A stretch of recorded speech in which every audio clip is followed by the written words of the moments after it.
After my stepsister caused my death, the schizophrenic genius scientist abandoned his life's research and avenged me in a frenzied act of self-destruction. When I opened my eyes again, I had been reborn at the moment I first witnessed his breakdown. Talking to himself, he appeared wildly disturbed. This time, instead of running away in fear, I cautiously approached and grasped his scar-covered arm. "What are you researching? Can you tell me?" I asked. He paused for a moment. "Researching, Joyce."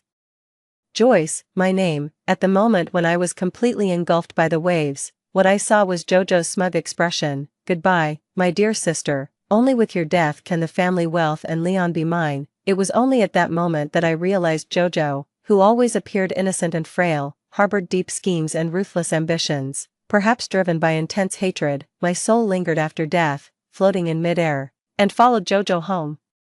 I watched as she tearfully announced my death to our ill father, who was literally infuriated to death. Jojo, with Joyce's family gone, she and her mother naturally inherited all the family assets, enjoying great splendor. On the day Jojo married Leon in my place, the ceremony was grand and spectacular. She wore my wedding dress, smiling like a victor. Leon and I had a business marriage without any real emotion. It didn't matter to him whom he married, as long as it benefited the family.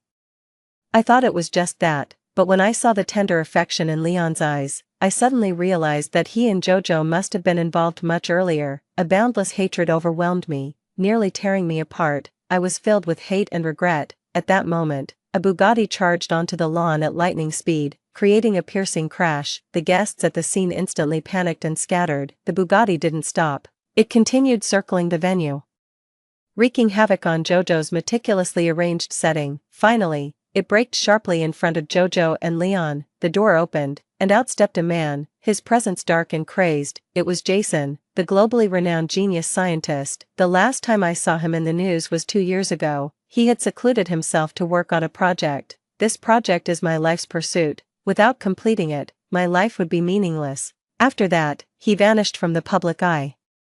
I never imagined Jason would appear at the wedding, and even less so to avenge me. Jason, holding a sharp knife, charged at Jojo without hesitation, his eyes filled with hatred and despair. Jojo tried to escape, but he caught her, and just within 2 seconds, the sharp knife slashed her throat. In what seemed like an act of vengeance, Jason repeatedly stabbed her, each stab accompanied by a tear. "You killed her." I couldn't even bear to look. "Yet you killed her. You go accompany her in death.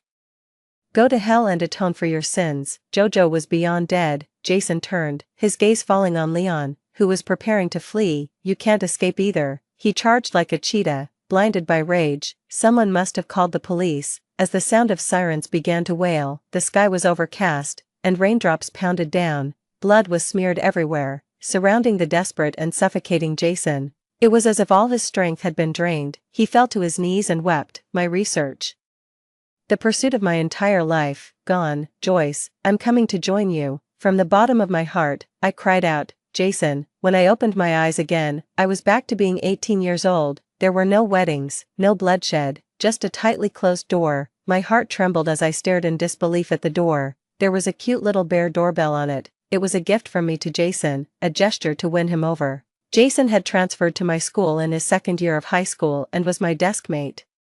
He was quiet and reserved, often daydreaming during class, yet his grades were far superior to ours. Curious and envious, I tried to get closer to him, hoping he could tutor me. Today, the class monitor had organized a gathering and sent me to call Jason. In my previous life, when I came to call him, I happened to witness one of his episodes. He was talking to himself, his expression frenzied. I was scared and fled. Only later did I learn that Jason had schizophrenia. That's why he transferred here. After that escape, I never saw Jason again. He transferred to another class the next day, deliberately avoiding me. I took a moment to compose my heavy heart, raised my hand, and pressed the doorbell. Jason opened the door and seemed surprised to see me. Joyce, the clear, young man stood before me, his body carrying a pleasant scent of gardenia. At the sight of him, my nose tingled, and my voice was slightly choked. "Are you coming to the class gathering today?" He frowned slightly. "Come in first."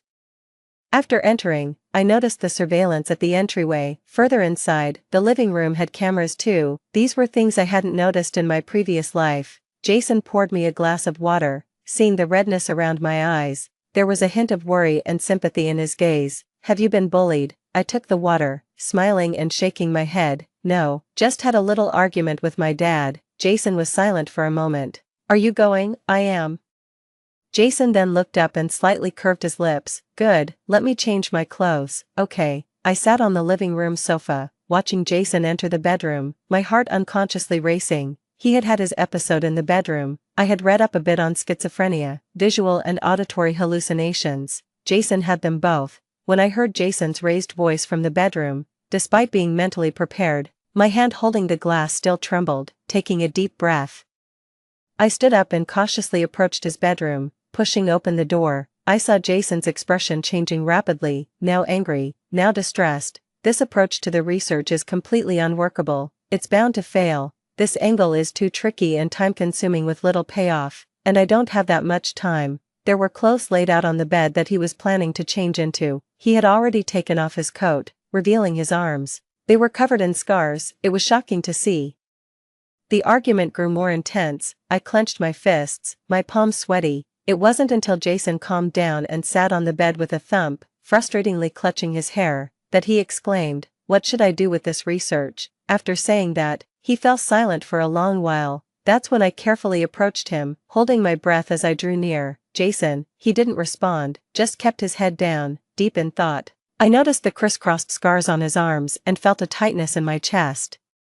Gently, I reached out and took his wrist, asking again, "Can you tell me what you're working on?" I remembered Jason had joined a research project at university and had made quite a name for himself. Jason stiffened for a moment, then mechanically looked up.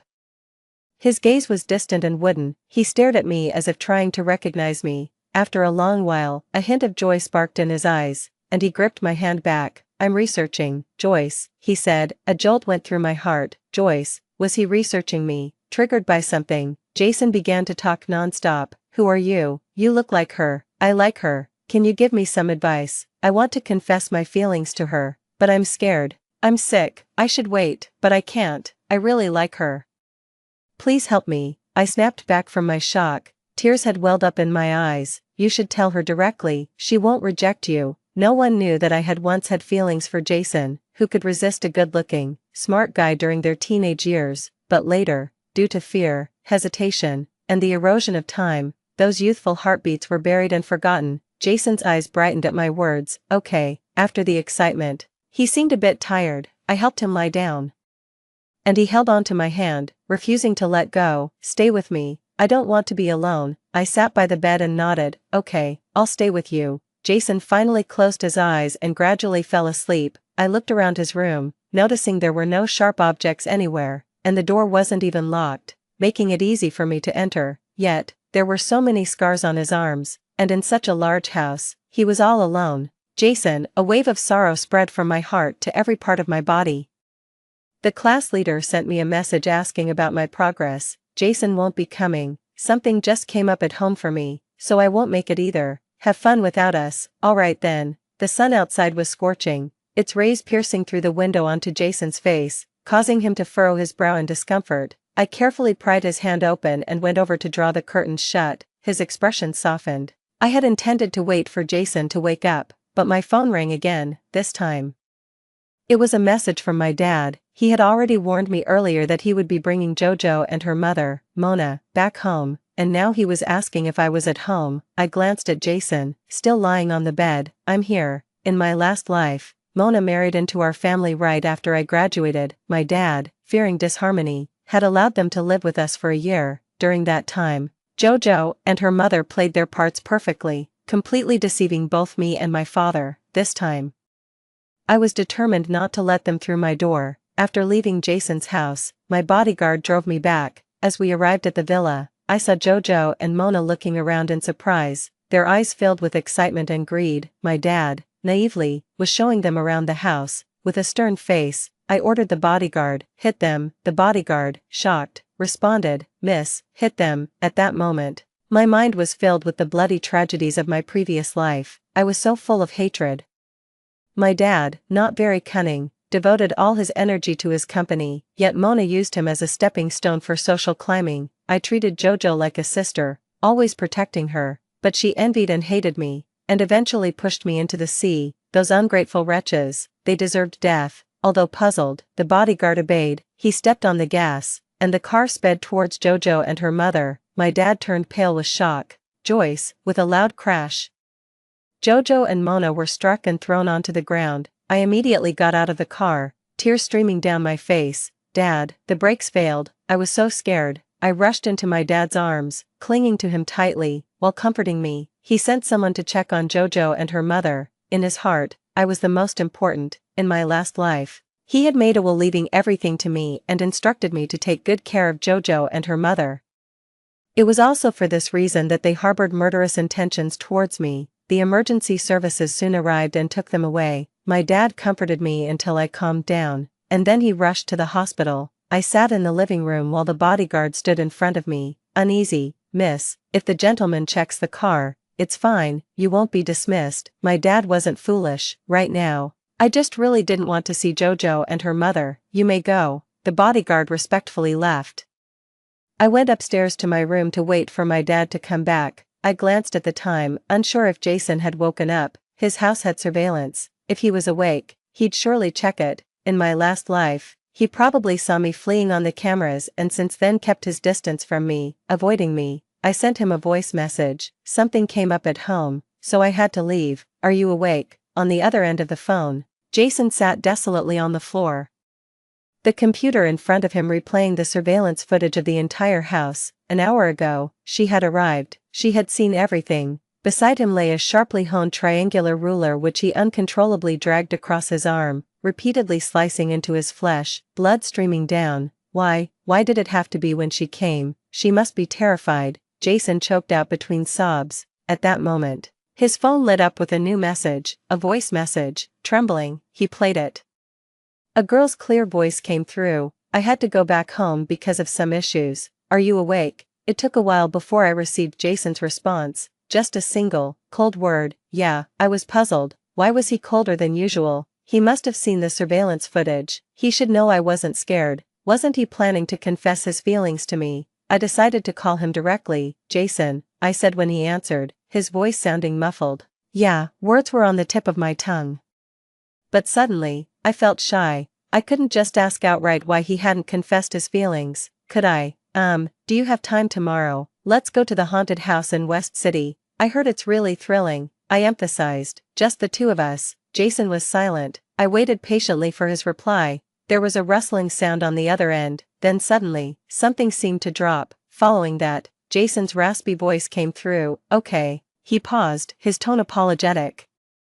Can we go in the afternoon? I can't get up in the morning. Sure, I replied. After chatting a bit more, I hung up, but I didn't feel happy about his agreement. Instead, I had a bad feeling. Jason's biological clock was always precise. He never had trouble waking up or slept in, unless something was wrong, but he wasn't saying, and it wasn't right for me to press too hard. I turned on my tablet and started searching for more information on mental illnesses. Schizophrenia had several triggers. External stimuli, psychological trauma, substance abuse, and genetic factors. I could rule out the last two. To my knowledge, neither of Jason's parents had mental illnesses, and his mother had passed away when he was 10, that left the first two. Could his father be the cause?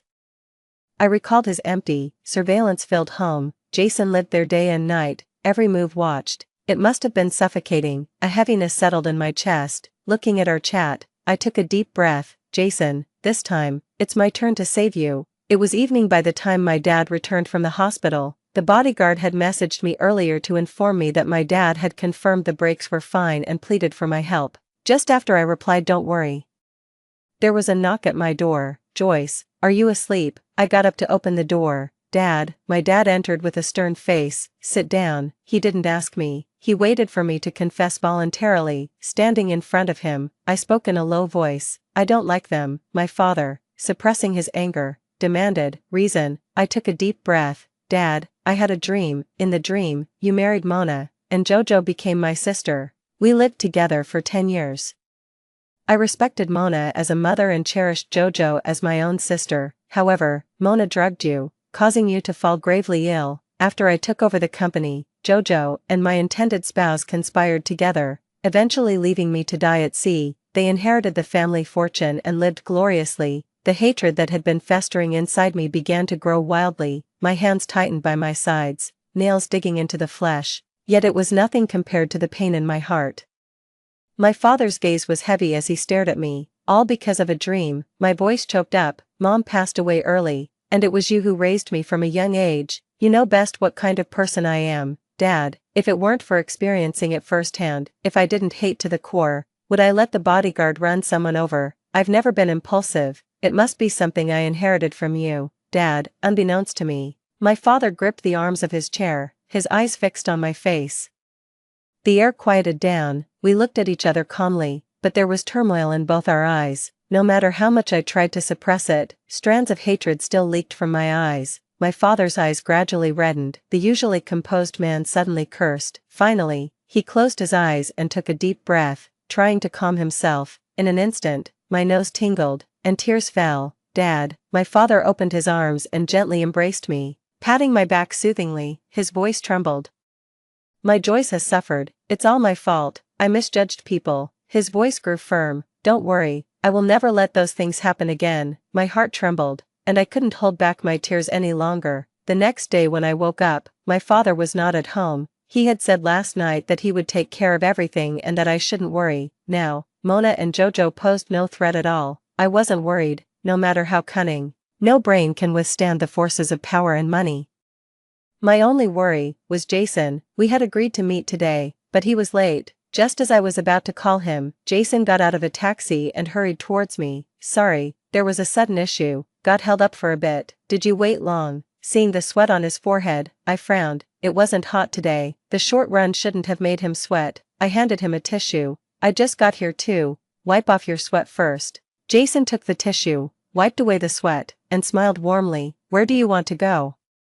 I smiled back, grabbed his wrist, and led him forward. Come with me. I didn't notice that Jason's body stiffened. There were many fun activities in the West City, and taking advantage of the midday, I dragged Jason to the haunted house first. To be honest, I'm the type who is both timid and adventurous. Throughout the experience, I screamed nonstop and clung tightly to Jason. He, on the other hand, wasn't scared at all and even comforted me in a gentle voice whenever I got frightened. As we reached the final section of the haunted house, the surroundings were eerily quiet and pitch dark. All I could hear was our breathing. I gripped Jason's arm tightly, my eyes wide open as I scanned the surroundings. Even though I couldn't see anything, Jason patted my hand, saying, "It's okay, I'm here." I was still scared and started to make small talk. Out of nowhere, I blurted out, "Aren't you going to confess your feelings to me?" Jason froze suddenly. I was also taken aback.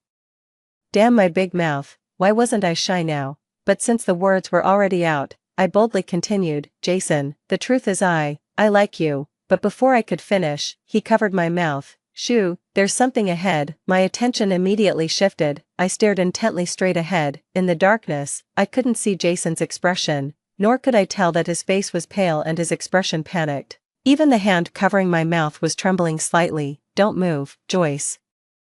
The ghost is coming." My body instantly stiffened. Just then, Jason let go of me and even stepped back slightly. "What are you doing? Don't go." I held onto his hand tightly. "I'm not going," he said, but I wasn't reassured and dared not move. The room remained silent. There were rustling noises behind us, like something cracking or the sound of a plastic bag being rubbed. "Jason, Jason," I called out his name in fear. He responded softly, A few seconds later, he moved forward.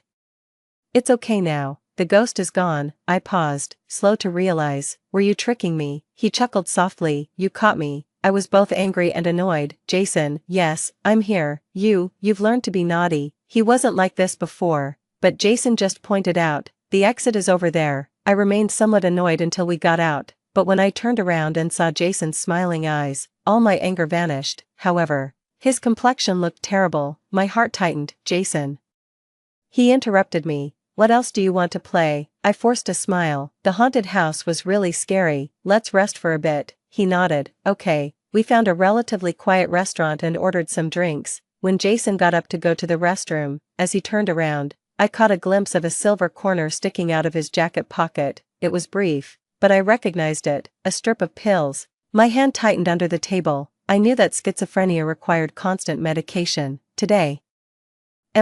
Should I have called him out? Before long, Jason came back, his expression as usual. He stayed with me and played until the afternoon, thoroughly enjoying himself and almost always accommodating my requests. However, when I suggested we play the latest popular murder mystery game, he declined. "Joyce, I'm a bit tired," he said. He didn't look tired, but I could see a hint of reluctance in his eyes. I immediately changed the topic. I didn't realize how late it had gotten. "Let's head home then."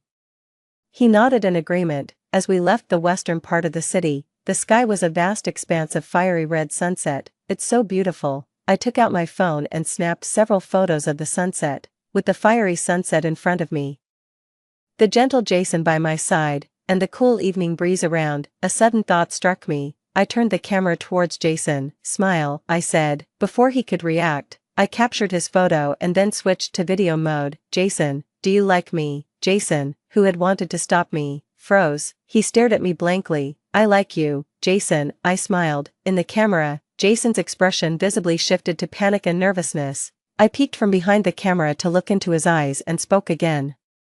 "I've liked you since you patiently helped me with my homework. Why do you still come to school every day even though you've already been admitted on recommendation?" I asked. Jason's pupils trembled as he looked deeply into my eyes. We held each other's gaze amidst the noisy backdrop of traffic and voices, which seemed not to affect us at all. It took a long while for Jason to respond, as if he had just processed the situation. "Joyce," he began, his eyes suddenly lighting up with surprise.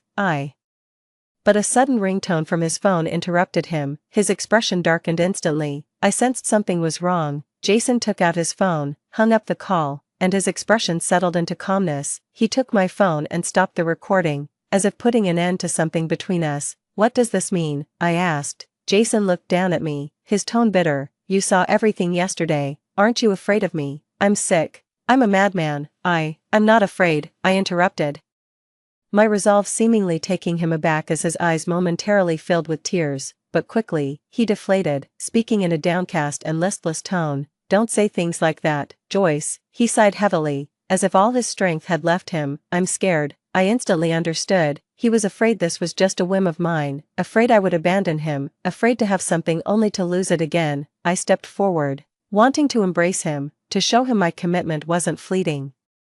But Jason stepped back. "Joyce, let's just be classmates. I won't cross the line, and you, don't push me." He spoke quickly. "I'm sorry. I won't walk you home then. Take care on your way," he said. He turned around and fled in panic. Jason, I didn't understand. Why? He liked me. He wanted to confess his feelings to me. So why is he backing away now? Jason ran a great distance before he finally slowed down. His phone in his pocket kept ringing incessantly, always the same number.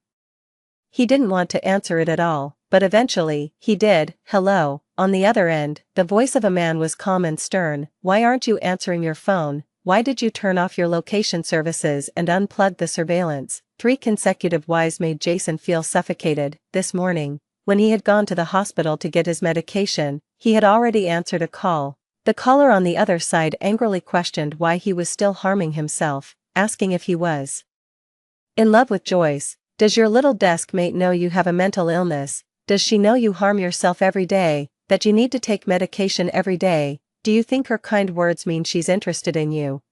She's just pitying you, trying to comfort you. I hope you don't end up like your mother, treating love as your only pursuit, utterly lacking in ambition." The morning's words still echoed in his ears. The voice from the phone continued relentlessly.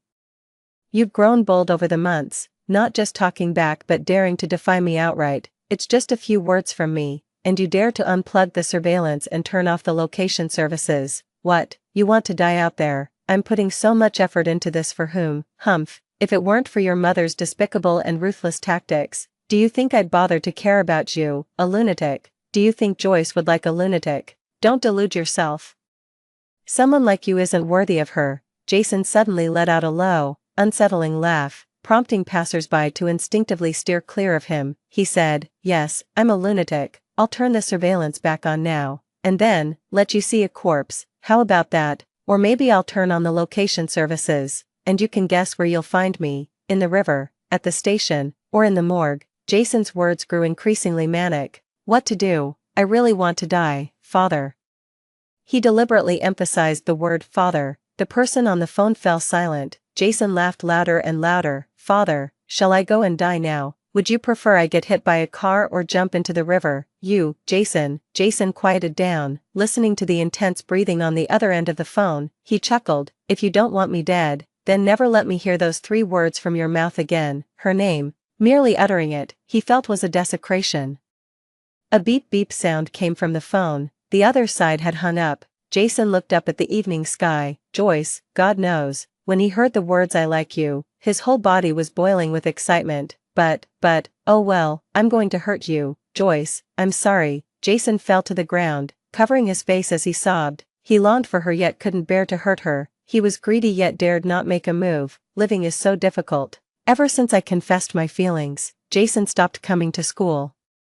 Being in the 3rd year of high school, I was too busy to visit him. I could only wait for the weekend to check on him at his house, but to my surprise, Jason had moved away. Even the teddy bear doorbell was gone. Looking at the bare black door, I felt a heavy sadness. When I got home, my dad noticed my troubled expression and asked, "What's wrong? Is school too much for you?" I shook my head and remained silent. During dinner, my dad talked about Mona and Jojo's situation. He had conducted a thorough background check and found out Mona had been fishing for a wealthy husband, and many had taken the bait. At this point, he paused. I glanced at him. Among those deceived, he was the easiest target. Embarrassed, my dad changed the subject to Jojo. Jojo had inherited her mother's tactics and personality, using her looks to attract wealthy heirs at school, also dreaming of marrying into a wealthy family for a soaring social climb. Not all the men Mona entangled with were single. My dad discreetly leaked some information to the wives, being careful to hide his own identity. After all, it was quite embarrassing. A grown man. I suddenly looked up. Dad, can you help me look into Hugh's family? Hugh's family, your classmate, Jason. I nodded, immediately on alert. My dad asked, why are you looking into his family? Do you like him? I openly nodded. Yes, but after I confessed, he hasn't been back to school. My dad's expression darkened. No, I don't approve. Hugh's family's issues were well known. There's hardly anyone who doesn't know. I was already against you being desk mates with him, but I didn't want to interfere. I quickly interrupted him. What happened with Hugh's family?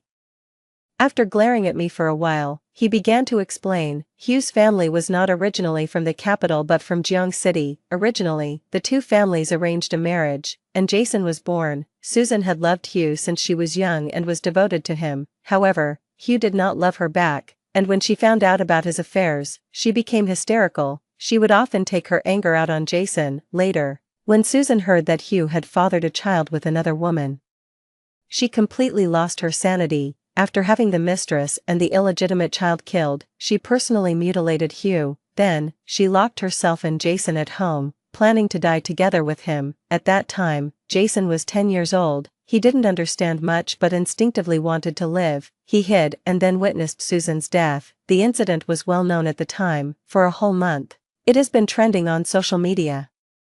Even the joint efforts of 2 companies couldn't dampen the enthusiasm. Later, both parties fought over the custody of Jason. Hugh, unable to have more children, desperately fought for Jason to inherit the family business. Since he was the biological father, Jason was ultimately awarded to him. To compensate Jason, Susan's family agreed that after he inherited from Hugh's family, he would receive 1/3 of Susan's family's assets. Unexpectedly, due to years of mental stress and the trauma of witnessing his mother's death, Jason developed schizophrenia. At the same time, he displayed an extraordinary talent. My dad sighed. Jason is also a poor child. Back then, everyone said he was the biggest winner, but he was actually the biggest victim. Over the years, as he grew up, his condition became increasingly uncontrollable. He used to study in Jeonchang, but he transferred here after his condition caused him to inadvertently hurt someone.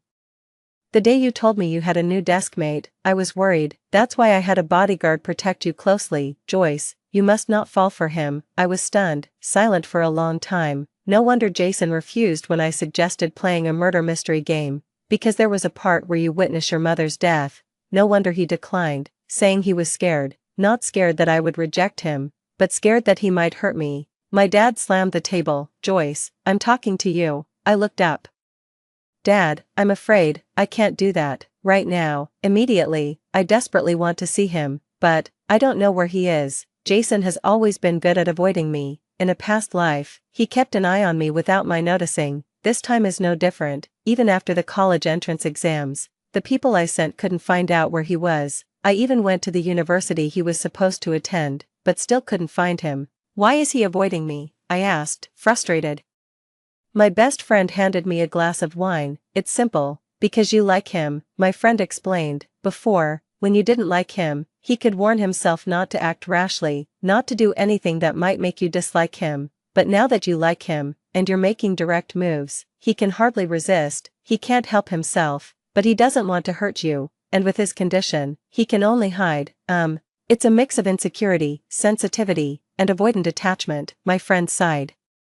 He's got a lot of issues. If you want to be with him, it's going to be exhausting. You'd have to deal not only with his potential schizophrenia outbreaks, watch out for him losing control and hurting you, but also repeatedly reassure him of your love, comforting him, and giving him a sense of security. If you can't handle it and want to back out midway, he might die. Think it over carefully. Actually, him hiding might be for the best. I stared at the drink in front of me, my thoughts in turmoil. What are you researching? Can you tell me? Researching, Joyce. He's always been studying me, but I am not a test subject, not just data. I am a living person. Wasn't that essentially a distress signal he was sending me? I like him. I want to rescue him. This thought grew stronger and stronger. Reflecting on my past life, I was busy with my studies, busy managing the company, meeting countless people, and making numerous acquaintances.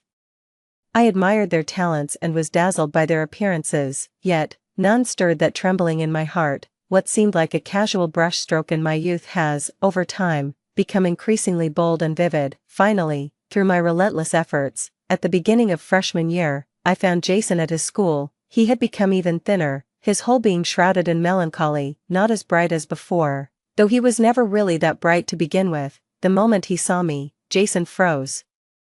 It wasn't until I approached and called his name that he snapped back to reality. He murmured, "It's not an illusion." He looked at me intently. "Your school isn't here." What was it I said again? He had been watching me all along. I didn't blindly apply to the university Jason was attending. After all, the major wasn't a fit. But you are here. I had deliberately delayed my registration to catch him here. Jason's eyes flickered. Somewhat at a loss. "Joyce, I told you not to." I tiptoed and kissed him on the corner of his mouth. He froze completely, as if his soul had been drained. I grabbed his hand. "I like you, Jason. If once isn't enough, I'll say it a second time, a third time. I know what you're afraid of. Will you hurt me?" Jason shook his head vigorously. Then he said, I can't control it." His body began to tremble, wanting to flee. I held him. "Then, when you can't control it, avoid me. Okay, and when you can, come back out." Jason blinked very slowly. "Can we do that?" "Don't know until we try." Jason pursed his lips, and under my expectant gaze, he nodded. I took half a month off. During that half month, I was with Jason. We stayed at his apartment. He was extremely proper, never overstepping boundaries. To me, he was more like a roommate than a boyfriend. Once, when I tried to kiss him while pretending to be drunk, he pushed me away as soon as I touched the corner of his mouth, awkward and shy. "Joyce, don't. I might lose control when I'm emotionally unstable. If you kiss me, I'll be very happy, and then I won't be able to control myself." All I could do was hug him, rubbing my head against his chest. "But I really want to kiss you. Next time, try not to be so happy, okay?" Jason nodded, his lips already curling into a smile. I took the opportunity to touch his abs. "Does this make you happy too?" "Yes, it does." Looking at his flushed face, I thought it was hilarious. Sometimes, though, the fun goes too far. Jason would lock himself away, staying silent no matter how much I talked. All I could do was wait outside his door, keeping him company. When he finally came out and saw me, he would apologize, feeling guilty. I'd take the chance to give him a kiss, a touch. Over time, he grew accustomed to my touch, but gradually, I realized something.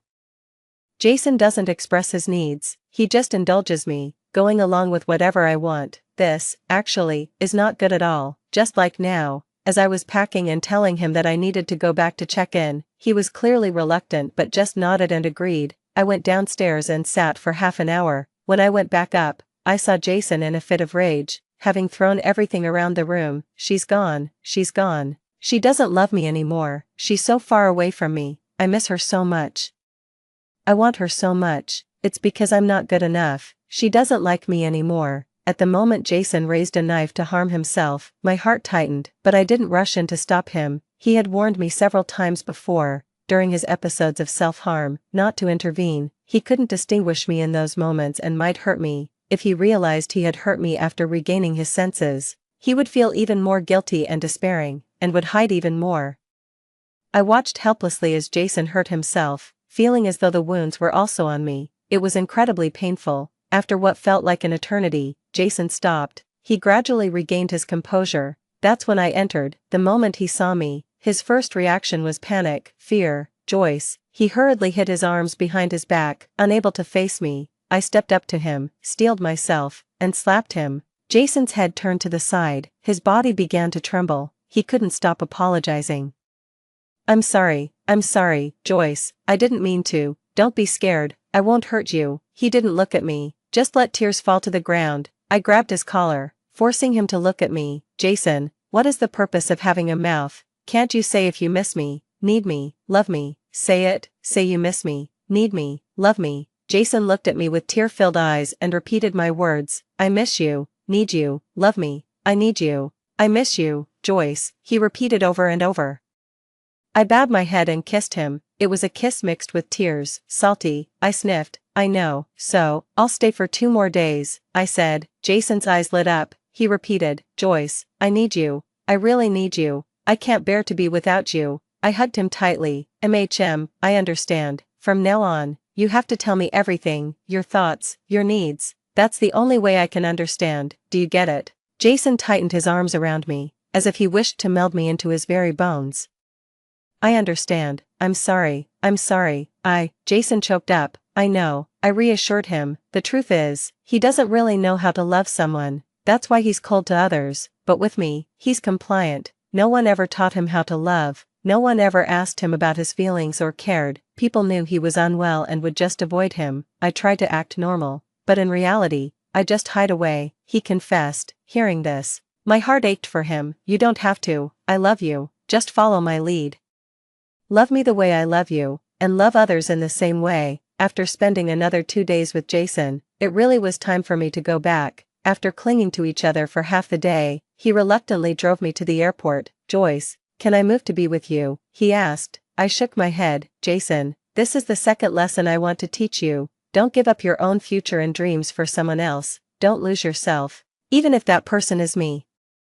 I like seeing you shining brightly from great heights, not just compromising and accommodating for me." Jason disagreed. "But I only want you," I smiled. "Then for my sake, aim for those heights. We should meet at the summit, not cling to each other." Jason looked at me for a long time, then slowly nodded. "I will, Joyce." I knew he would. In a past life, even without me, he had reached the pinnacle, but this time, I hoped he would stand there longer, go further, though we were apart.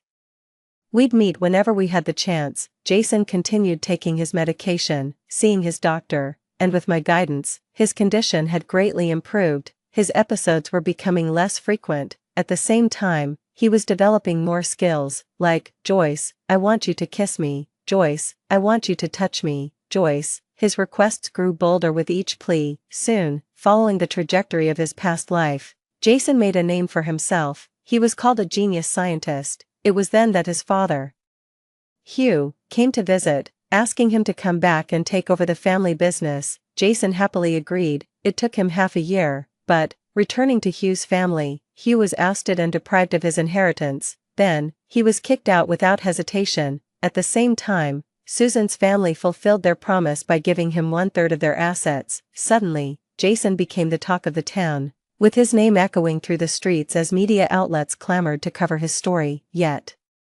the first thing Jason did was, "Joyce, if I present all these as a betrothal gift, would your dad agree to let us be together? I went to the hospital for a checkup today, and the doctor said I'm cured. This isn't hereditary, so there's no worry of passing it on to the kids, or we can choose not to have kids if you prefer." I was busy dealing with company matters and found Jason's chatter distracting, so I pushed his head aside. "Let's talk after I'm done." Jason's expression instantly fell. "All right." He stayed quiet for no more than 2 minutes. "Joyce, I need you. I never knew it would turn out like this." Helplessly, I turned my head and kissed him on the corner of his mouth. "Wait over there for me." After I finished my documents, I looked up to see Jason. "What, Are you crazy? This is the office. I saw Jason on the sofa opposite, wearing the outfit I had bought for him before, wearing fluffy dog ears. He stared at me with a mix of desire and tranquility. I thought that's what you wanted. He came over, grabbed my hand, and touched the fluffy ears on his head. I need you to touch me. I need your help. His burning gaze seemed to melt me. Jason, you're too much. It's what you taught me. Joyce, I'm loving you. Jason traded his entire fortune for a chance to marry into my family. My father was speechless. Our family's status soared. On our wedding day, the magnitude of the event was known throughout the city. Normally, I'm at the company. Jason's at the research institute. On other days, I'm at the company. Jason's under my desk. Later, I asked him if there was any lifelong research he couldn't let go of. He turned his head and kissed me. Yes, my lifelong research is called Joyce. The end. Extra. Jason. 1. Jason always felt like he was a monster. He was sick. He couldn't express himself. He was afraid to make demands, but he could pretend to be normal. Like an ordinary person, he went to school, took exams, made friends. Initially, he pretended very well, just like a person. His only hobby was research. He studied various things, various people. Gradually, his condition worsened, and during an episode, he inadvertently hurt others. His schizophrenia was eventually exposed. To cover up the disgrace, Hugh arranged for him to transfer schools. On his first day at the new school, he pretended to be normal as always. At first, he didn't even notice what his deskmate was like, whether male or female, beautiful or ugly. He interacted with her as he did with any new acquaintance, politely, distantly, non-committally, but it seemed his deskmate couldn't understand his indifference. She chattered incessantly, asking all sorts of questions. It was noisy and annoying. He remembered her name, Joyce, indeed, far too noisy. During one superficial conversation, he accidentally revealed, back at home, people would enter my room without knocking. It was annoying. Previously, after self-harming, Hugh saw it on the surveillance and called emergency services. Joyce heard about it. Later, she bought an ugly little bear doorbell. Here,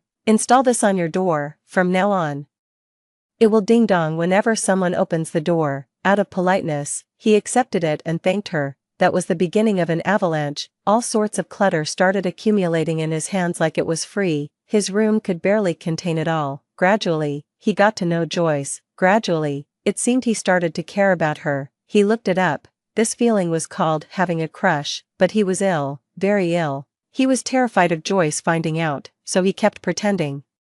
He became whatever she liked, and secretly, he kept watching her. Seeing her smile at others made him jealous. Seeing her talk to others made him wish he could eliminate them. Unexpectedly, he had an episode right in front of Joyce. Reviewing the surveillance footage later, he was extremely cautious even in his breathing. Can you tell me what you are studying? Studying Joyce. Studying how to make her not fear his true self. Studying how to make her like him too. Strangely, he who was usually capable of anything, now faced difficulties and obstacles. He couldn't figure it out. Joyce said, "You can just tell her. She won't reject you." She was just comforting herself. She would reject him, definitely. So after she lulled him to sleep, she left. That day, he really wanted to die. He heard Susan's voice again, saw Susan again. "It was me who brought you into this world. And it should be me who takes you out. Let's die together. Jason, come on." She was hysterical, urging him. He picked up the sharpened triangular ruler hidden under his bed slat. He didn't know how many times he slashed. His phone rang. It was Joyce's special ringtone. "I had to go home for a bit. Are you awake?" In that moment, her voice seemed to dispel all the darkness. He played it over and over, until the phone rang again. A more vivid voice came through. "Do you have time tomorrow? Let's go to the West City and check out the haunted house there. They say it's super thrilling, just the two of us." His initial reaction was joy, then fear. He deliberately delayed his morning to pick up his medication, hoping to prevent another episode that might frighten her. But then, Hugh called him. He was furious, turned off his GPS, and disconnected the cameras, so he didn't have time to take his medicine, and he was in a hurry to meet her. When he got out of the car, he was sweating profusely. He also felt guilty, afraid that she would notice. Fortunately, all was still well. During the haunted house visit, Joyce clung to him. He felt a thrill, but his condition did not allow for excitement. Realizing he was losing control, he pretended to see a ghost and hid from her to swallow his pills. What was she trying to say at that moment? He didn't know. he just thought she smelled so good, her body so soft. No, she mustn't get any closer. Unexpectedly, Joyce confessed her feelings. Under the evening breeze and the fiery sunset, she repeated every word, "I like you, Jason." He was so elated he felt like he could explode. He wanted so badly to accept her. But then Hugh called. His beautiful dream was abruptly shattered. He began to feel scared. To evade, he didn't deserve her. He hid himself, and secretly watched Joyce. She kept looking for him. While he was happy, he dared not show himself. He was a monster. He could hurt her. He felt terrible. He missed her, yet Joyce still found him. He couldn't hide in time. Her reasoning was so persuasive. They moved in together. He was so happy, and so scared, because his issues were slowly revealing themselves. Joyce hit him. After hitting him, she might as well not leave, but he couldn't bring himself to say it. She told him mouths are made for speaking. She taught him, say you can't bear to lose me, you need me, miss me, love me, such regret, I don't. He received a kiss, a careful, gentle one, filled with consolation. Turns out, voicing your needs can indeed be met with fulfillment and reward, not scolding or beating. Joyce taught him another lesson, to love himself, but he loved her more. She said, "For me, then, stand on high places, we should meet at the peak, not cling to each other." At that moment, he seemed to understand. She also loved him deeply. Joyce taught him step by step. He learned to love her, in her way, only her. She worked hard to make him normal. He kept getting better. It turns out, his initial plea for help had indeed saved him. The moon in his dreams was not a mere reflection in the water.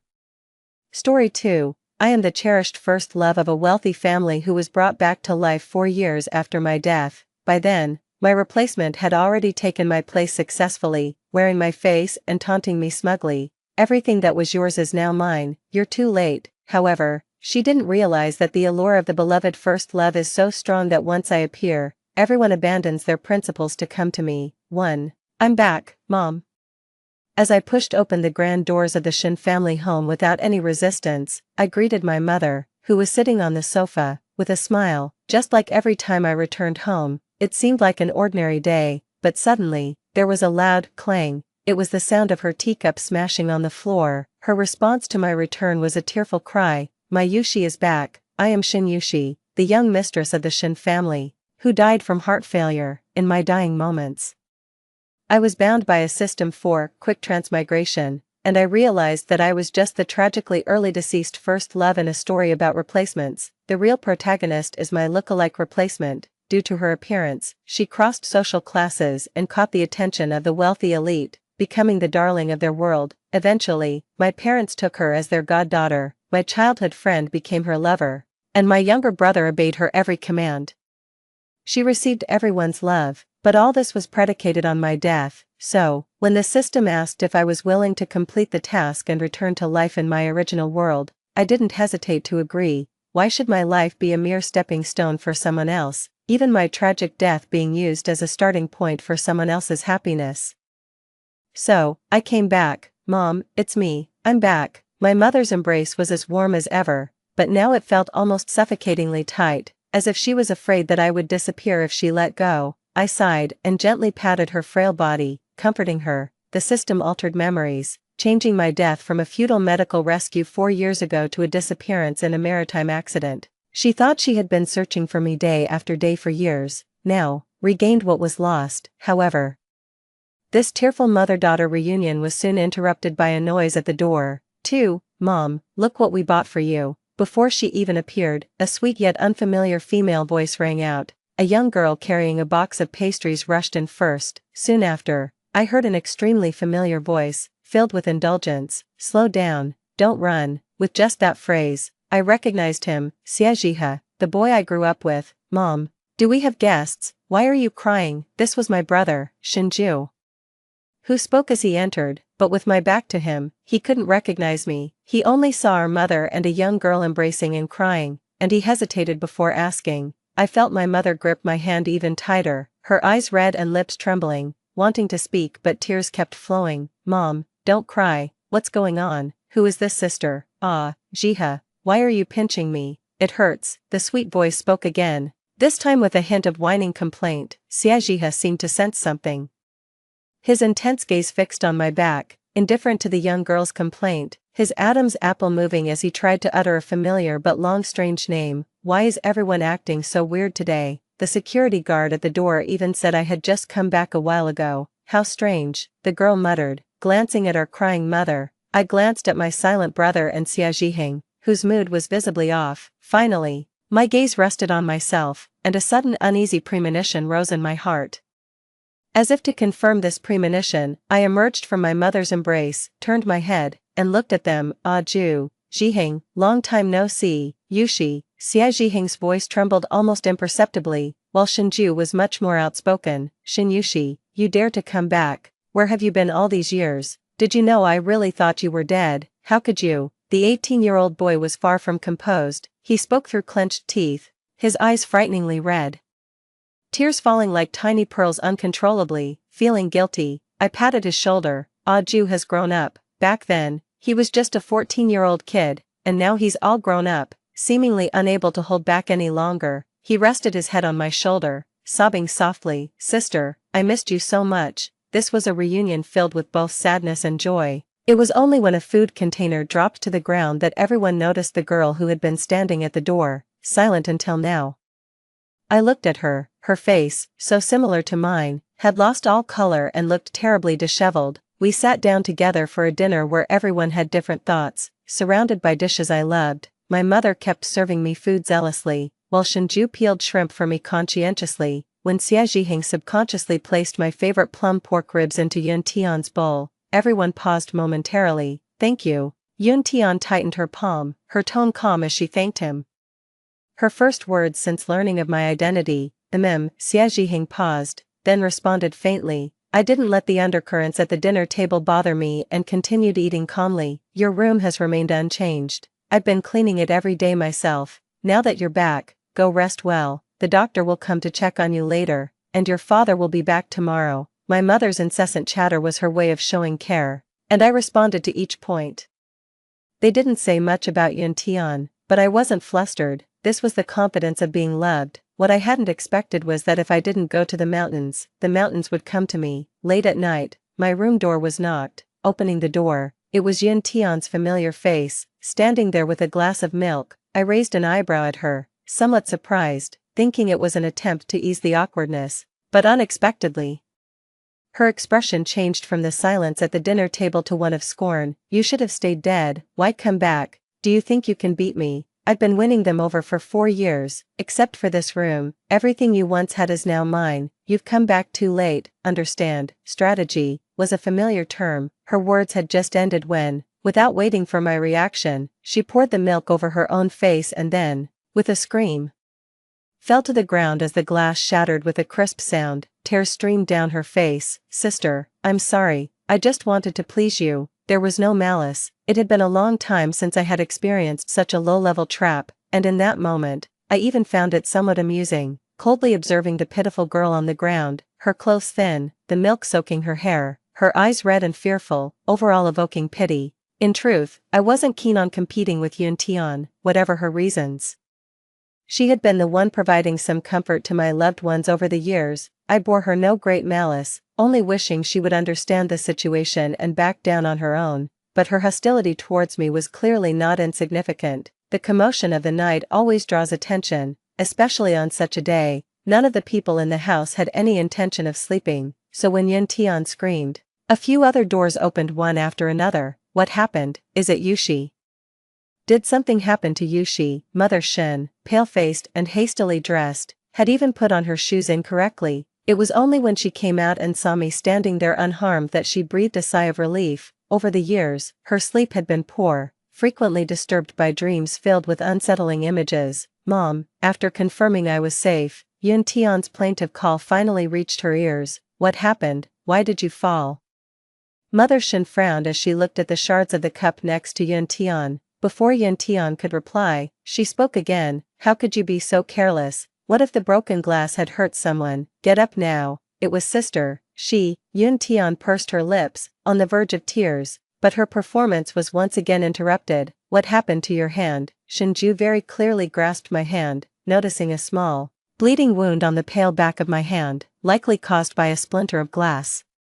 It wasn't painful, And I didn't feel much else, but Shinju's brows were furrowed as if facing a major crisis. Can't you take better care of yourself? Didn't you know you were hurt? He chided me, instinctively blowing on the wound like he used to when we were children, before quickly realizing, I'll get the first aid kit.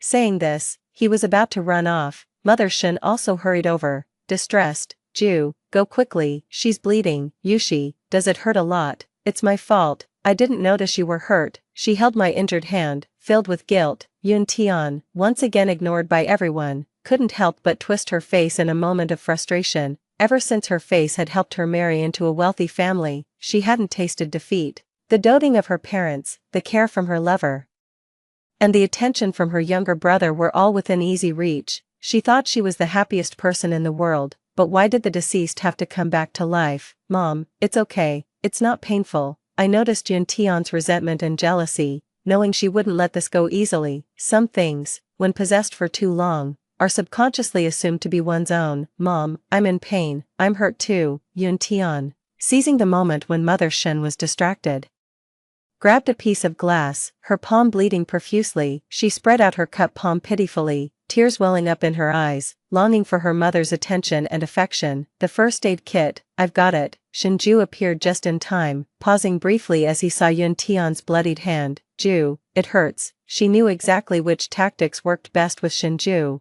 Every time she showed weakness and dependency like this, he would reluctantly but carefully take care of her, always catering to her desires. Though it was just a brief pause, she saw it as a sign of hope and called out again, Ju. Shinju pursed his lips, the first aid kit in his hands now taken by Mother Shen, who hurriedly pulled me into the room to treat my wound. Ju, help her up. Of course, I was aware of the neglect from my mother and brother, focused more on me, partly because they feared I would feel uncomfortable because of Yun Tian. After all, having such a similar face, I wasn't naive and understood well the role she had played during my absence. My speaking out was unexpected even to my mother. She paused, looked back, and since Shinju always listened to me, he carefully navigated around the debris to help Yun Tian up from the ground. Ah Ju, do you and Mom dislike me now? Yun Tian stood up, leaning on his strength, her eyes red with grievance. All her pretense couldn't stand up against a single sentence from me. Shinju did not answer her. I just wanted to bring a cup of milk to my sister. I really didn't mean any harm. I don't know why she pushed me. Mom ignores me. My sister hates me. Ah Ju, are you trying to drive me away? Ah Ju, if I apologize to my sister, will she forgive me? I don't want to leave you all. My sister, Yun Tian. Shinju called her name indifferently, stopping her mid-sentence. She snapped out of her emotions and looked up at Shinju. His calm gaze met hers, as if he were looking at a stranger. He said, Shinyushi is my sister. With that one statement, Yun Tian understood his implication. Shinyushi was his sister, not hers, so her constant reference to Yushi as sister was incorrect. Shinyushi was his sister, and thus his trust in her was unconditional. He wouldn't believe a word against her. Tears fell one by one from Yun Tian's eyes as she spoke stubbornly. What about me? Ah Ju, what do these 3 years we spent together mean? You used to call me sister too. Her voice trailed off, choked with emotion. I never did. I never called you sister. Shinju denied. He had never called Yun Tian sister, except maybe the first time they met when he thought she was someone else. Yun Tian choked up, recalling that instance, realizing Shinju was mostly silent. She thought he was just not very talkative. She hadn't expected that he had always clearly distinguished between his real sister and her, not even sparing the term sister, but she couldn't believe it. After 3 years of living together, she couldn't accept that Shinju had no feelings for her at all. Are we not family? She murmured to herself. This time, Shinju did not respond. He just gave Yun Tian a deep look and turned to go inside. Yun Tian's expression changed several times before she fell silent and followed Shinju inside. This was her first time entering this room, previously as taboo as any other, after becoming the adopted daughter of the Shin family. The room was styled completely differently from hers, yet every detail was exquisite. She had always thought that one day she would live here as the mistress, but in the end, it was its true master who opened it. My wound had been treated, and I hadn't missed the commotion at the door. Miss Yun's wound should be treated too. Ah Ju, help her out. The medicine box is here. I spoke up, my voice gentle and kind, the way Shinju remembered best. Okay, sure. Shinju did not refuse and complied obediently, but Yun Tian felt humiliated. She thought I was showing off, her eyes occasionally sweeping over me with a dark look, yet, as if unaware, I continued talking to Shen's mother. The doctor said you are severely depleted, you need to take good care of yourself, and let me know immediately if you feel unwell. Yes, I'll listen to mom, don't worry too much about me. I'm not a child anymore, no matter how old you get, in mom's eyes. You'll always be a child, the treasure I hold dear in my heart. Shen's mother was a loving mother, but she rarely expressed her love so openly. I felt a twinge in my nose, thinking of all the tasks I had completed in strange little worlds, never daring to stop for the sake of revival. I'd been through a lot, and the belief that sustained me was always the idea of returning home. I thought I was strong enough, but a few simple words from my mother could still easily soften my heart. A sharp pain caused Shinju to pause momentarily as Yun Tian severely hurt herself, the wound in her palm deep and embedded with shards of glass, requiring careful removal. Endure it a bit, Shinju said softly, his eyes and eyebrows lowered as he patiently completed the task his sister had assigned. Yun Tian, her voice nasal, hummed in response. She remained silent thereafter, gripping the crumpled hem of her skirt tightly whenever the pain intensified. Soon, Shinju had her wound neatly bandaged. I rubbed my temples wearily, and Mother Shen, noticing my gesture, spoke up. It's late, everyone should go to sleep, whatever matters there are can wait until tomorrow. She glanced deliberately at Yun Tian, seemingly warning her to stay in line. Yun Tian's words stuck in her throat as Shinju packed up and stood, nodding at me before he left, saying, "Sister, good night." I smiled and responded warmly, "Ju, see you tomorrow." "See you tomorrow" seemed more hopeful than just good night, and Shinju's steps lightened a bit. Mother Shen had left with Yun Tian, and I knew they probably had more to discuss. Sure enough, just as I closed my eyes, I heard voices. My experiences as a task performer had left me with some unusual abilities and talents. Tian, is your hand okay?" It was Mother's gentle voice, followed soon by a weeping female voice. "Mom, I thought you didn't want me anymore. It hurts so much, my hand and my heart both hurt. Why didn't you pay attention to me just now? I'm your daughter too," Yun Tian cried, asserting her place as a daughter, albeit not by birth. She just got back, she's understandably sensitive. I thought to look after her a bit more. Can you understand, Mom? You're all my children. And I love you all the same. Besides, you've been by my side for so many years, how could I not want you? Silly child, don't overthink it. Tomorrow I'll have a doctor come over to properly bandage your hand again. We can't have any scars. Mother Shen switched from her cold demeanor in front of me to a completely different, caring tone. I listened, my brow furrowing, not understanding her intentions, until Yun Tian spoke up again. "I knew Mom loved me too, sister is just too sensitive. I didn't mean to compete with her. I genuinely wanted to be part of this family. She's really hostile towards me, she even purposely." "Yes, Tian, you're a good child, I'll speak to Yushi about this. You'll just have to bear with it for a bit. I'll need to check the surveillance footage tomorrow to see who's been negligent. Yushi mentioned you tripped over something outside her room door, which is quite dangerous, causing both of you to get injured." Mother Shen interrupted Yun Tian, speaking mostly to herself, her tone slightly annoyed as if she was truly displeased with the careless work of the servants. Yun Tian choked up. "Surveillance, so there were cameras at the room door. No wonder Shinju didn't believe her earlier. It's not that, I was just careless and tripped over myself. Mom, you don't need to bother, I'll be more careful next time. I'm sorry for also causing sister to get hurt." Yun Tian quickly changed her statement, swallowing back any accusation she was about to make. "She can't shoot herself in the foot." "Oh, is that so?" Shen's mother seemed somewhat surprised. "Yes, it's my fault for still being so impetuous at my age. I'll apologize to my sister tomorrow," Yun Tian said surprisingly easily.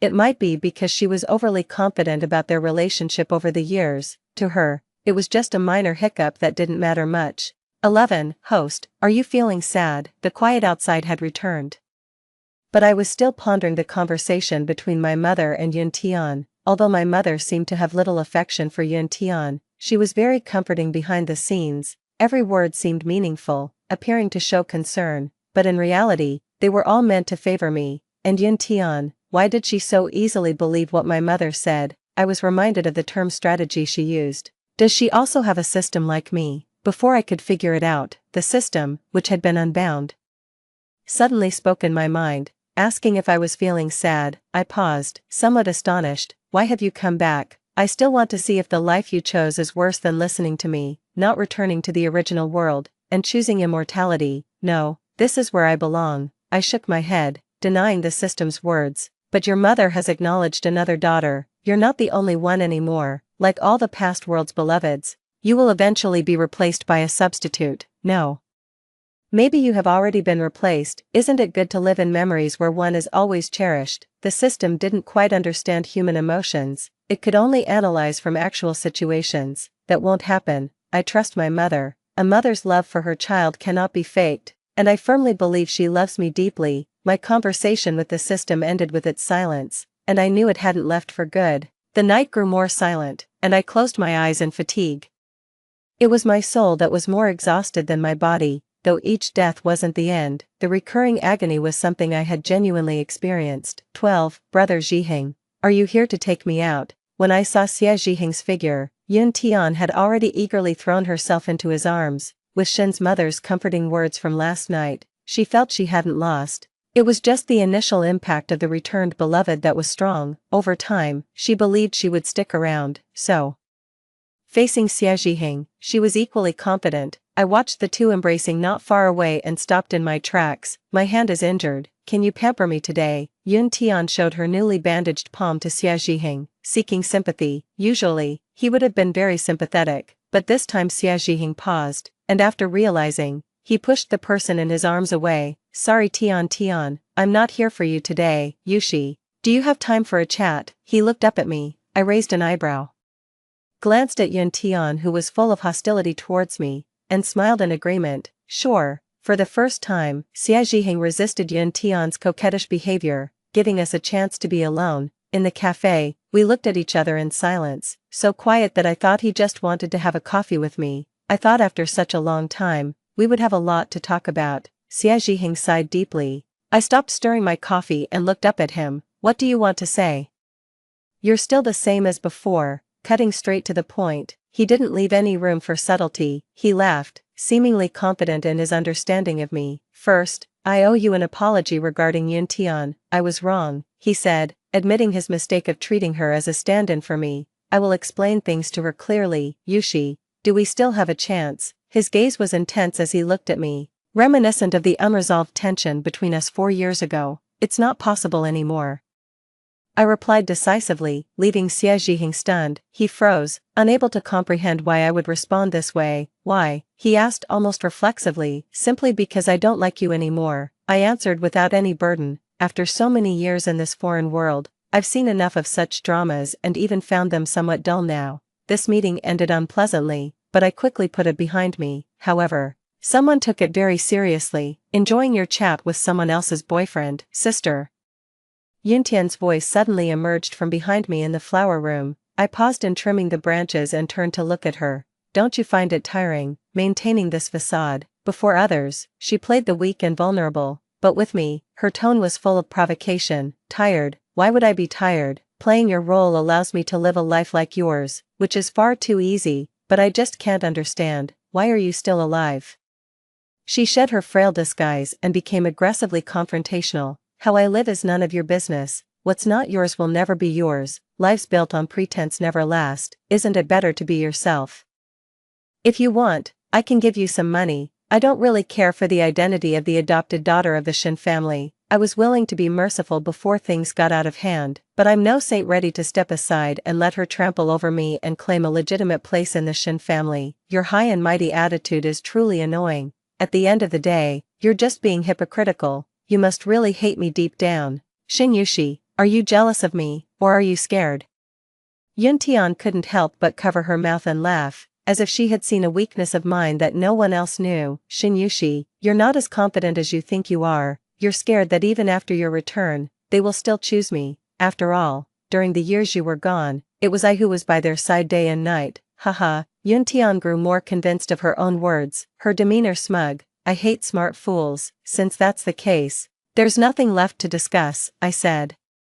Facing a face that bore a resemblance to mine but showed an expression I could never have, I closed my eyes, unable to bear it any longer. Of course, I will fight you to the end, Shin Yushi. I won't lose. just wait and see." Her fighting spirit was palpable as she dropped these words, her departing figure exuding arrogance, almost as if cued by her declaration of war. My luck started to turn, little mishaps happened now and then, which I initially ignored.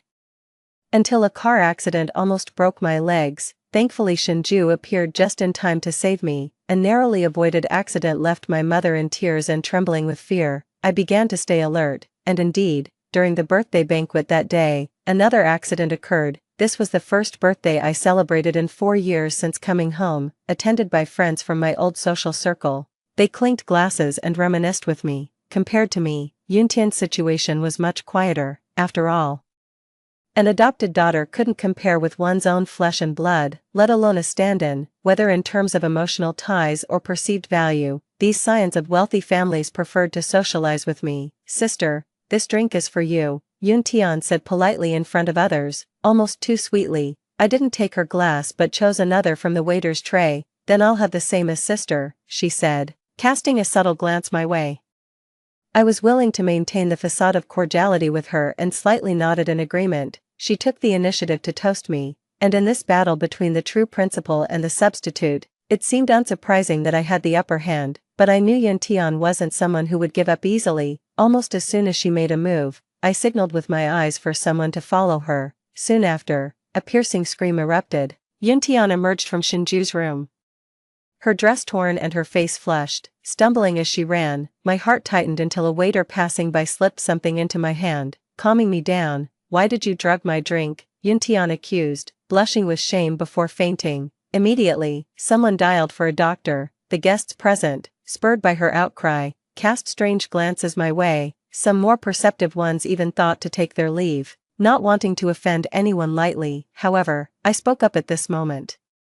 "Ladies and gentlemen, no need to rush off. I too am curious about the drugging Miss Yun mentions. Right and wrong cannot be established by mere words. This slander, I, Shinyushi, will not accept." Following my words, the room fell silent. Yuntian was quickly covered with a coat, and the doctor who arrived soon after began treating her. Minutes later, she regained consciousness. Upon opening her eyes and seeing me, her eyes reddened, her lips quivered, and her body shrank.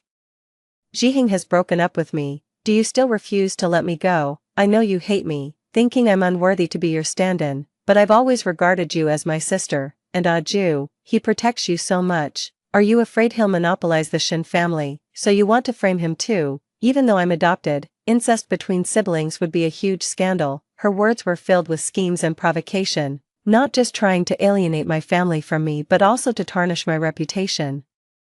Is Shinyushi really such a person? It doesn't seem like it. Who knows? After all, with the years she's been missing, there's been a blank slate. Maybe she picked up some bad habits outside. People change. I actually think this Miss Yun is quite pitiable. Indeed, when it came to the interests of family inheritance, some began to waver, and murmurs arose. Yuntian is innocent. The matter of the stand-in has nothing to do with her. If you have an issue, come at me. Whether it was a sympathy for the underdog or Xia Jiheng's chivalrous spirit, he frowned and stood disapprovingly in front of me. "Are you sick? Have you had enough acting?" I looked up impatiently, failing to understand the meaning of such men in every little world I encountered. "Mom, I'm scared." Yuntian turned towards my mother standing behind me, suddenly as if seeing a savior.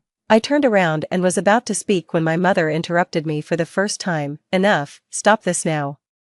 I was stunned because I knew that this was directed at me. My mother, whom I trusted unconditionally, was for the first time opposing me. Was she really siding with the stand-in? Yet, why was her hand trembling slightly? "I told you, you can't beat the female lead. Host, I'm willing to give you another chance. Rebind with me." The system's voice, full of temptation, rang out again, still not giving up on persuading me after being silent for so long. "Shut up," I scolded in my mind.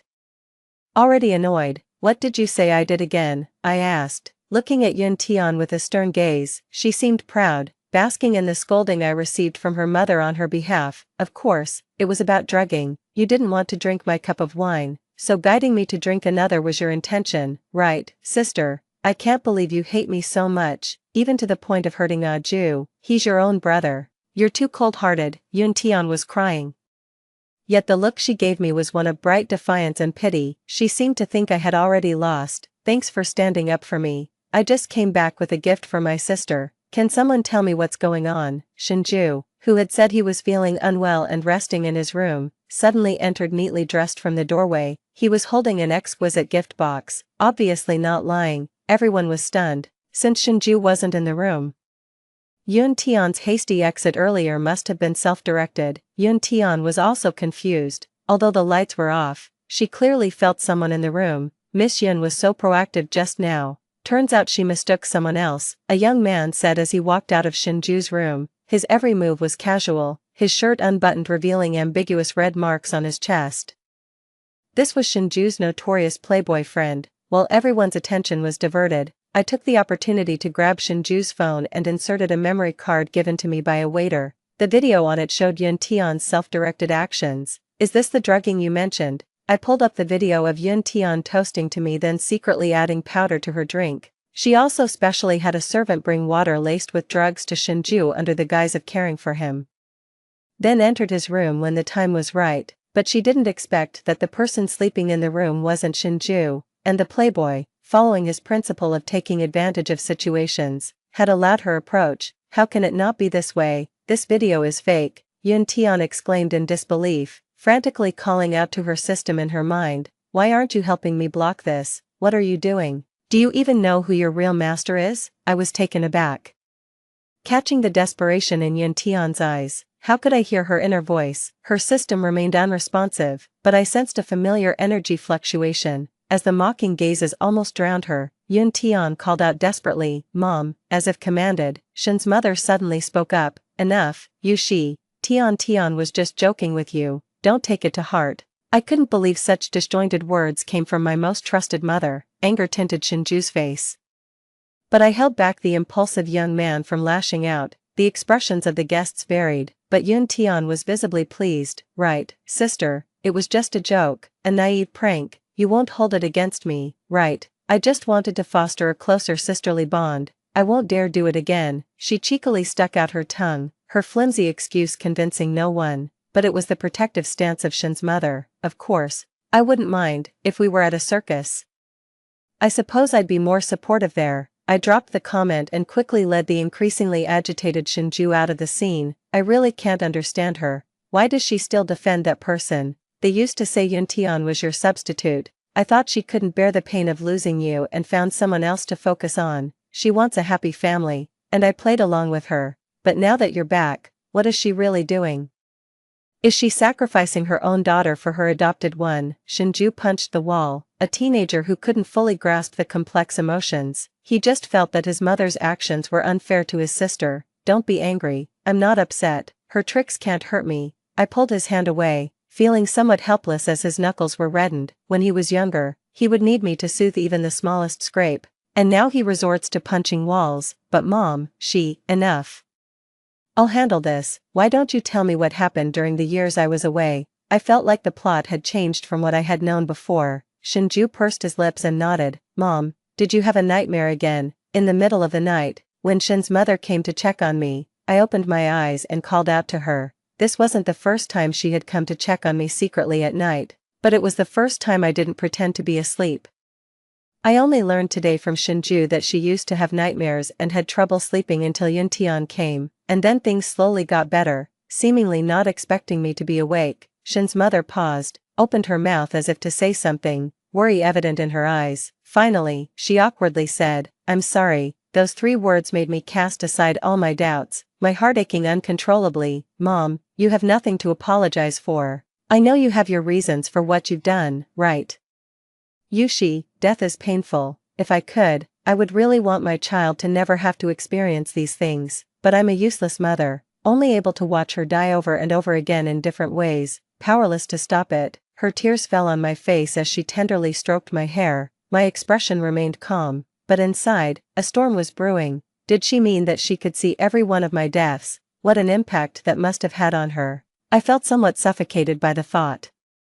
But how could an ordinary person see these things? "My greatest wish is for you to have a safe and smooth life. Leave everything else to me." That was the last thing my mother said to me that night. A late-night talk left me unsettled for a long time. Yun Tian, relying on mother's favoritism, had already stopped making superficial efforts with me. Of course, I wasn't easy to provoke, and she gained no advantages from me. The most recent conflict was about a set of jewelry that Shin's mother had given me. Sister, how does it look? Yuntian, wearing the necklace I had only worn once, asked me with a smug look in her eyes. Didn't anyone ever tell you that taking without asking is stealing? Put it down, and get out of this room. She dropped her act, and I naturally didn't greet her with a smile. I won't put it down, I want this set. If you're unhappy, go complain to Mom. Saying this, Yuntian was about to leave with the jewelry. I grabbed her arm. I said, put it down. She rolled her eyes, trying to shake me off, but I grabbed her hair and smashed her head against the dressing table mirror. Don't you understand? Yuntian was shocked. She never expected that I, usually so gentle, would resort to violence so suddenly. You dare to hit me? I won't let you get away with this, Yuntian screamed in anger. With a slight click of my tongue and an expressionless face, I continued to pull her hair and smash her head against the dressing table amidst her screams. I'm going to kill you, Shinyushi, the system, she has violated the rules. You should kill this wretch quickly. Last time you said that the affection overdraft blocking function was ineffective. There should be no excuse this time. Suddenly, my arm felt numb, and all my suspicions were confirmed at that moment. The system had indeed betrayed me. Or rather, Yun Tian and I had been using the same system all along. Only harming another user bound to the same system is considered a violation of the rules, and would be punishable. Shinyushi has unbound from the system and is no longer a mission participant. The system has no authority to erase her. It was the system's familiar voice, but it came from Yun Tian. The drama eventually attracted the attention of the servants, who called Shin's mother, in the living room. Yun Tian played the victim and cried, while I sat opposite her with a cold face, eyes closed, unwilling to watch. Since you two can't get along, Yushi, you should go abroad. For many years, it has been Tian by my side, and I'm used to it. Suddenly, Shin's mother spoke up, and the room fell silent. I opened my eyes and saw Yun Tian barely able to contain her glee, although Shin's mother let her lean on her. The look in her eyes was cold.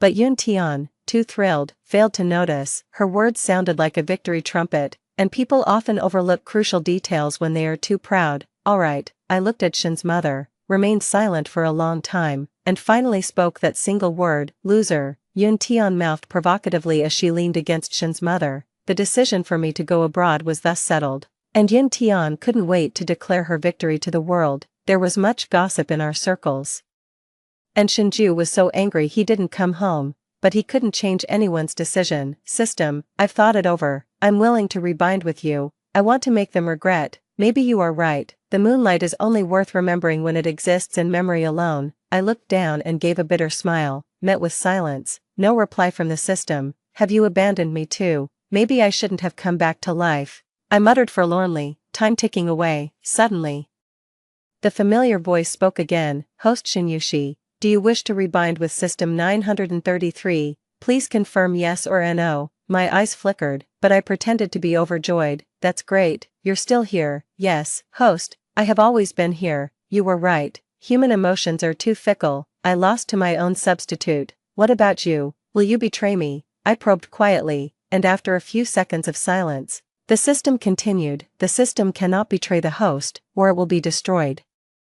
I suddenly remembered the day I bound 4 years ago. The system had told me where its destruction key was to gain my trust, but I had been obsessed with coming back to life and trusted it completely. Host Shinyushi, do you choose to rebind? The question was asked again, and I chose yes. The binding process began to initiate. I suddenly asked, is Yun Tian also your mission participant? Yes. It was somewhat surprised that I had noticed. But now that I agreed to rebind and there was no conflict of interest with Yun Tian, it had no reason to hide anything. Moreover, system rules stipulate that the system cannot lie to its host. It turned out that it was Yun Tian's main system's clone, specifically split to deceive the universal consciousness and steal my destiny, replacing my life with Yun Tian's. I was supposed to die in the mission world, never expecting to complete the mission and return alive. The system had no authority to erase such subjects, it could only fulfill the promise to revive me. Yet, upon my return to the original world, just after meeting Yun Tian, that destiny rushed back to me as if coming home. Yun Tian thought it wouldn't be a big issue. With the system's support and years of accrued goodwill, it seemed manageable. I couldn't win against her even after coming back. The allure of the white moonlight was too overwhelming. Just a few encounters and her plans nearly succeeded. To eliminate me as an obstacle, the system was compelled to deceive me into a binding that would force me to leave. Thus, the early death was a lie, and so was the plot about being replaced. All these were crafted to cater to Yun Tian's desire over my life and the system's need for destiny manipulation. From the moment she entered this world, she had her sights set on me. 23. Has my mother's change in attitude got anything to do with you? Did you intentionally let her see my death in that mini-world, or did you manipulate her to side with Yun Tian? The system remained silent, merely speeding up the binding process. A clear enough answer. Binding progress 80, 99, 100. Host, we can leave now. Since you've decided to abandon the past, let's leave it behind. From now on, I will be a system for you alone. It turned out to be Yun Tian. Once she knew I was willing to rebind, she unbound her system and stayed behind forever. Her mission as the adopted daughter of the Shen family had long been completed. She had been dragging it out with points, reluctant to leave or unbind. Now, she had made her choice. I was just feeling sleepy when someone brought me a pillow. Thank you for clearing things up. 9:33. I will never trust a traitor again. I quickly located and pressed the delete button in my mind. The next second, the system space in my mind flickered red. Codes flew chaotically, everything teetering on the edge of collapse. System 933 tasted betrayal for the first time. You will regret this. I won't. 24. Sister, I've stopped Mom. The phone rang, and the call connected, carrying Shinju's voice. Still frightened, relieved by the news, I grabbed my keys and ran out. You handled it well. Don't panic, I'm on my way. By the time I arrived at the abandoned warehouse, Yun Tian was gagged and lying in the dirty mud, and my mother, shaking with hatred, hesitated because of Shinju. Mom, this is illegal. It's no use glaring at me. If she doesn't die, your sister will. My mother hissed through clenched teeth. Shinju froze, bewildered. Move aside. Mother pushed him, attempting to continue her assault on Yun Tian, but I caught her in time. Mom, how did you get here? Leave. This has nothing to do with you. Yushi, listen to Mom and live well. Mother was shocked to see me, pushing me to leave. Mom, it's okay now. Everything's over. Just listen to me. I then revealed the secrets of my disappearance over the past 4 years, the process of being bound by the system, the recent discussions, and the destruction of the system. I knew it. There are no such coincidences in this world. Yushi, Mom failed to protect you. Mother cried uncontrollably, embracing me tightly, with Shinju also tearing up. 25. Yun Tian was brought back by Xiejihe 3 years ago. Initially, Mother detested this girl who resembled me. Disgusted by Xiejihe's act of finding a substitute, her daughter was irreplaceable. Even if there were millions of lookalikes in the world, after my disappearance, she began to suffer from insomnia and nervous breakdowns. However, after meeting Yun Tian, she suddenly started to dream of various scenarios of my death. Hearing a voice telling her that treating Yun Tian well and loving her as her own daughter was the only chance for her child to return. Initially, she didn't believe it.